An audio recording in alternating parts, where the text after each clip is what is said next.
Hallelujah, Amen, Hallelujah. ကျွန်မဒီနေ့ဖျားခင်နှုတ်ကပတ်တော်ကိုနိုင်ငံပြန်လည်ပြီးတော့ခွန်အားပေးတည်ခံခြင်းနဲ့ကျွန်မမနေ့ကတော့ဖျားခင်နှုတ်ကပတ်တော်ကျွန်မတို့မနက်စာစားရင်နဲ့အမျိုးသားနဲ့ကျွန်မတို့ရှင်းမှတ်တဲ့အခန်းကြီး9-6ကိုဖတ်ကြတယ်ပေါ့နော်ဖတ်တဲ့ချိန်မှာကျွန်မ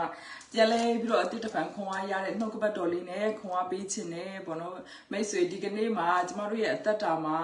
ကျမတို့ရဲ့အသက်တာမှာကျမတို့လေလောကရဲ့စကားတွေကိုများများကြားတဲ့အချိန်မှာကျမတို့မှာလေစိုးရိမ်ခြင်းတွေရှိတယ်။တစ်ခါတည်းမှာကိုယ့်ရဲ့အချင်းချင်းပေါ့နော်ကိုယ့်ရဲ့အချင်းချင်းတောင်မှပဲအဲ့လိုကိုယ့်ရဲ့မိတ်ဆွေတွေနဲ့ပတ်သက်ပြီးတော့ပြောတဲ့စကားလုံးတွေကျမတို့မိတ်ဆွေတွေနဲ့ပတ်သက်ပြီးတော့တောင်ကျမတို့ရင်ဆိုင်ရတဲ့အကြောင်းအရာတွေကိုဘာကြောင့်ဆိုတဲ့အရာတွေကိုစဉ်းစားတဲ့အချိန်မှာတော့မှကျမတို့ရဲ့စိတ်နှလုံးထဲမှာလေဝမ်းမြောက်ခြင်းတွေပျောက်ဆုံးတယ်နော်ဆိုတော့အဲ့ဒီလိုမျိုးချိန်မှာကျမဆိုလို့ရှိရင်ဟိုတနေ့ကဖះကျမအလုံးလုံးတဲ့အချိန်မှာဆိုလို့ရှိရင်လေကျမဖះသခင်နှုတ်ကပတ်တော်ကိုကျမဆင်ခြင်တယ်အလုံးလုံးတဲ့အချိန်မှာဖះသခင်နှုတ်ကပတ်တော်ကျမတို့ဒီworship တခြင်းတော့ဖះကိုချီးမွမ်းတဲ့တခြင်းသူဖွင့်အဲ့ဒီအရာလေးတွေကိုနားထောင်နေဖះသခင်ကောင်းမြတ်ခြင်းကိုဆင်ခြင်တဲ့အချိန်မှာလေဒီအထဲထဲမှာဒီခံစားရတဲ့ငြိမ်သက်ခြင်းကလေအဲ့ဒီငြိမ်သက်ခြင်းကိုရောက်သွားတဲ့အခါမှာကျမဘာကိုစဉ်းစားလဲလောကမှာကျမတို့ရဲ့နေ့တိုင်းမှာစဉ်းစားတဲ့အရာတော်မှပဲနော်ကျမတို့ကိုစိတ်ဒုက္ခပေးတယ်ဒီကနေ့မှာမိတ်ဆွေ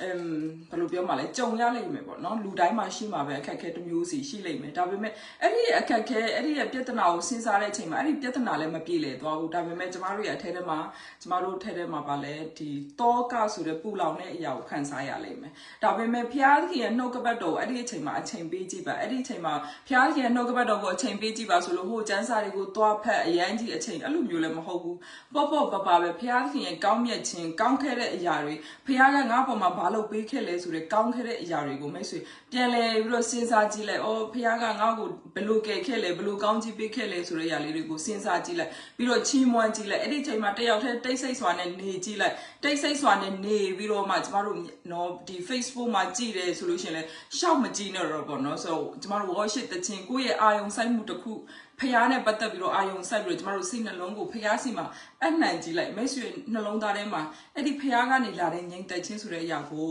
နော်ထင်ထင်ရှားရှားကြီးနော်တာရီခံစားလာရလိမ့်မယ်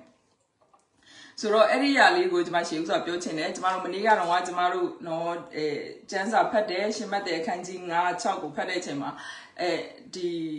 ရှင်မတ်တဲ့အခန်းကြီး6မှာဆိုလို့ရှိရင်ဗာပြောထားလဲဆိုတော့ကျွန်တော်ဆိုတော့အဲ့ဒီအရာလေးကိုဗီဒီယိုရိုက်ပြီးတော့တင်မလို့ဒါပေမဲ့ဗီဒီယိုရိုက်တာအဆင်မပြေဘူး